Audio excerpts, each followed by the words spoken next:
And this year, race won't be factored into college acceptance for the first time in more than 6 decades. Yeah, that's certainly on the minds of many seniors who are applying for college next fall. Our Blessing Ibachuku shows us how these students are now navigating uncharted waters. It's usually this time of year most high school seniors start to think about college and apply. But now that affirmative action is gone, a lot of high school seniors still have a lot to think about. Karen Taylor is back from school and ready to tackle some homework. Currently working on my ancient astronomy and constellation test reviews.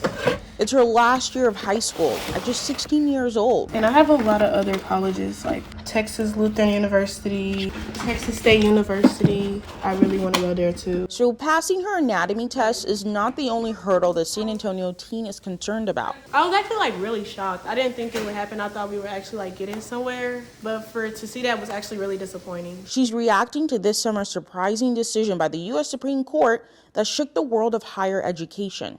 Back in June, in a 6-3 decision, SCOTUS ended all race-based affirmative action programs in colleges and universities. It has been around since the 1960s. And I will be attending. This fall, students like Karen will be applying to schools without affirmative action in place. How this would impact their specific application is really kind of an open question. We do expect to see decreases in representation of underrepresented students sort of across the country at the most selective institutions. Catherine Campbell does a lot of research on the connections between higher education and work opportunities. She co-authored a report before the gutting of affirmative action on whether it was possible for selective schools to still be diverse without it. There are some options that schools could pursue using socioeconomic status or other factors in order to claw back or not lose as much representation among underrepresented groups.